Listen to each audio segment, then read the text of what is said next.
Peggy 16. Hello, I'm Adam Hitaney. I'm the head of game design at Deck 13 Interactive, and I would like to welcome you to our demo of The Surge. With me today is Sebastian Zoibelt. He'll be doing the driving today. But before we begin, I'd like to give you a quick summary of our game. The Surge is a hardcore action RPG with a focus on tactical melee combat. We're in a dystopian near-future version of Earth. You can see here from the surroundings, things are a little broken up. In our game, global warming and ecological problems have advanced to crisis levels in the world. Likewise, the global economy is in shambles, so regular men and women are in a lot of trouble. It's really difficult for people to find work, so our hero, Warren, is lucky to have found a job at all, particularly at a company like Creo, which is dedicated to solving the world's ecological problems. So his first day on the job, he's getting his exo-rig applied. You can see here attached to his body and some of our other materials. But something goes very wrong with this process. He loses consciousness and wakes up here. So let's get going. Okay, so this is an operations center. Functions a bit like a hub for us. You can do some crafting here. You can use your tech scrap to level up your exo-rig, but we're not going to do that yet. We're going to head right into the action. This is one of our new co-workers. He's not in very good shape, as we can see. He's a little aggressive. I think we're going to need to defend ourselves. Now, melee combat in the Surge is stamina-based. That means that while you're in combat, you're going to need to manage your stamina resource, or you might find yourself unable to complete a combo that you want to finish, or unable to dodge away from a counterattack. It's just something you need to pay attention to while you fight. And in the Surge, attacks are not light or heavy attacks, but rather horizontal and vertical attacks. And that's because the swing direction of your attacks actually matters. In the Surge, you can see here, you can target specific body parts. So directing attacks towards unarmored or vulnerable areas deals increased damage. It's more likely to stagger your opponent.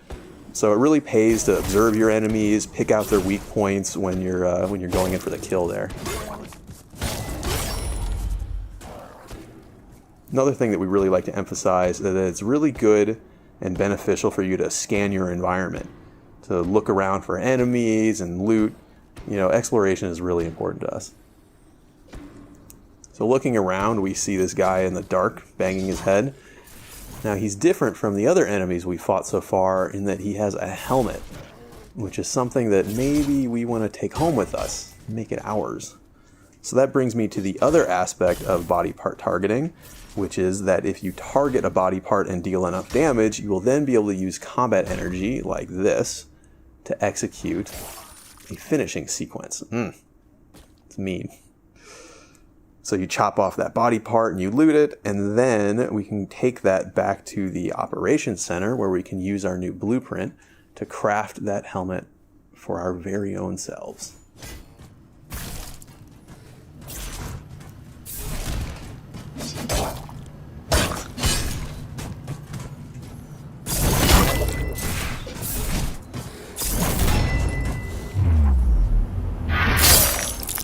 That's not very nice.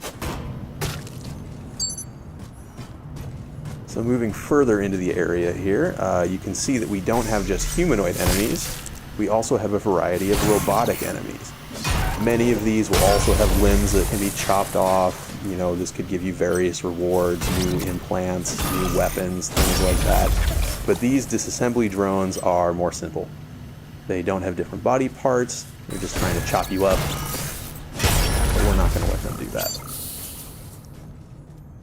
And what is this? You see something in the rocket shell over here. Okay, this is also a new blueprint. So when we return to operations, we'll be able to craft the security staff as well. Looks like we're not able to go through that door yet, but there is an overcharge station nearby. So overcharging allows you to channel the core power of your exo-rig to overload some circuits. Sometimes that'll open doors, sometimes that will add power to places that had no power. And sometimes it will allow you to be jumped by a giant robot dog. You can see here the robot dog is a little bit of a mini boss for the purposes of this demo. It's much more aggressive than the other enemies we fought. deals a lot more damage, but you can see it also has a weakness. If we punch it right in its robot eye when it's leaping at us, we can actually interrupt it and then score a follow-up attack of our own.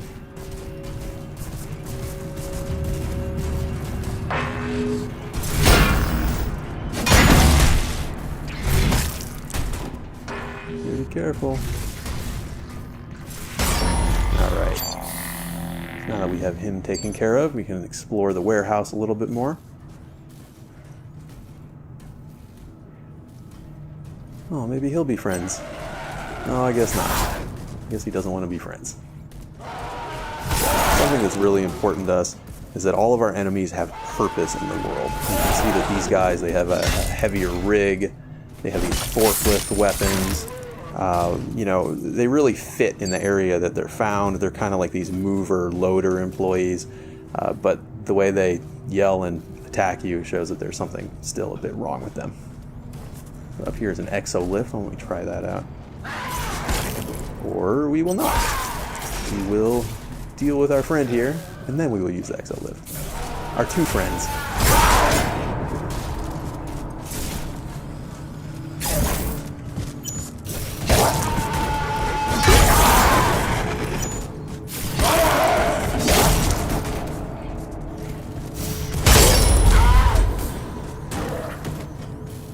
Alright, well done. 2 for 1. Okay, so an exolift, it's the way that Warren can reach different vertical areas, can go higher or lower. It functions very much like a ladder, but we think it's cooler. Now here's another overcharge station. The difference is that this one is higher level. Now, like I mentioned before, exploration is a major element of the game for us, and you'll have a lot of reasons to explore the world of the Surge. We see our levels as being pretty Metroidvanian in nature. They're really interconnected, and you'll find a lot of areas that you're not able to access until later in the game, until you have more power or different capabilities. So when you find something that you're not able to open yet, it's really a good reason to backtrack later to fully explore. A lot of times you'll find other encounters or rare loot. But now that we've turned on the power to the warehouse here, we're able to go through this door that we just opened, which seems to open up a shortcut back to the operations. So that's a pretty good opportunity for us to craft some new gear with all these blueprints that we've gathered.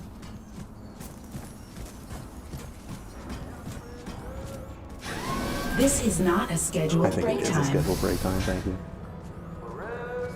So up ahead here is a med bay.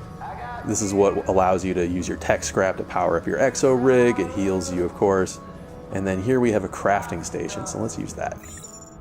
Okay, so we see the blueprints that we've acquired so far. We see the helmet, we see the staff. Let's go ahead and make these things. Make a staff, make the loader weapons. And this is really the core gear loop for the game. You know, you cut off pieces from your enemies, you learn the blueprints, and then you use those to craft new equipment for yourself. So let's go ahead and try on some of these things that we've crafted. Security staff, loader weapons, sweet new helmet that we got before, and we also have this armor piece. Now, this particular piece of chest armor will illuminate in the darkness. It casts these bright lights. It helps you to see, helps you to find enemies and find loot. You know, other armors will, do things like protect you from environmental hazards. So it's really important for you to experiment with different pieces of equipment, see what sort of special effects they give so that you know how to approach all the challenges of the world in the most effective way.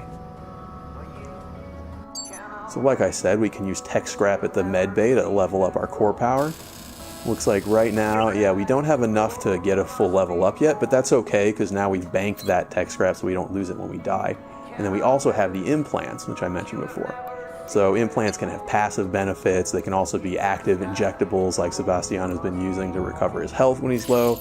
But all implants use different amounts of core power. So as you play the game, you really have to sort of balance the core power requirements and your total core power against the your personal gameplay style and the sort of effects that you think are most important.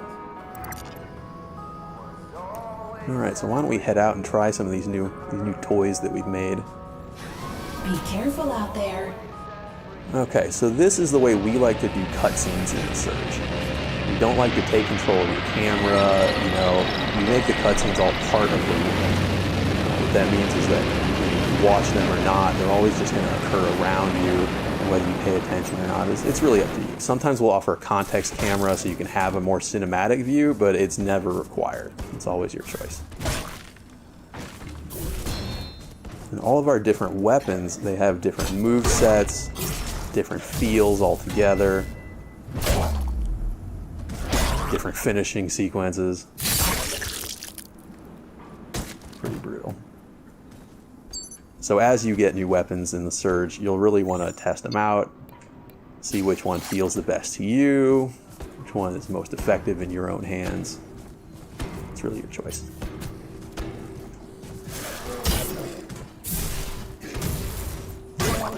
See, the loader weapons are a bit faster, more agile, a little more combo-y, but also pretty brutal. Okay, so now that we're more comfortable with these new weapons, why don't we go back through the shortcut and see what's on the other side of things.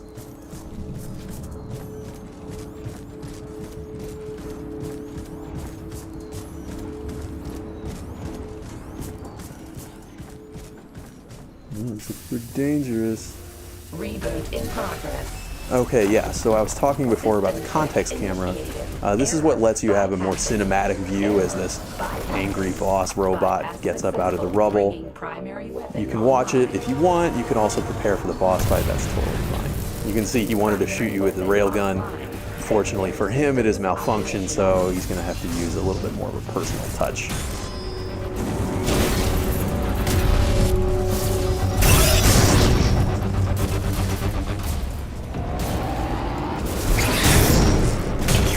Sebastian is assuming that we're not actually dealing damage to the boss's real health, but we are increasing the threat analysis meter, so I guess we should figure out what happens when the threat analysis is full.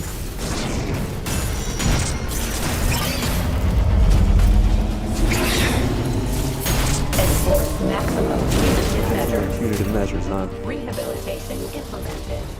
Well, of course. Rockets. Not very nice. That's what I do when I feel most threat. But we still haven't dealt any damage to its real health bar. So maybe, if we're careful, we use those rockets against it somehow. Well, it's pretty close.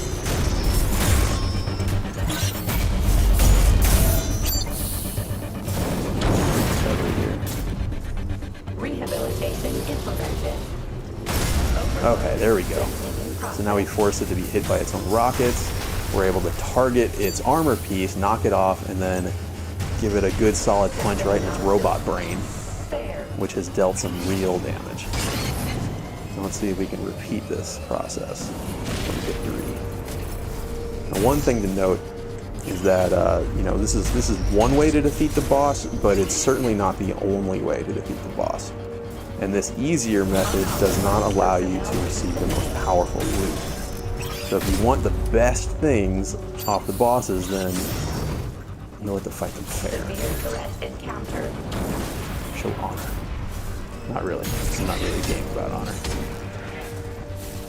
Threat analysis is almost full again. Let's see what happens. Enforce maximum punitive measures. Dispensing sentence. Okay, yeah.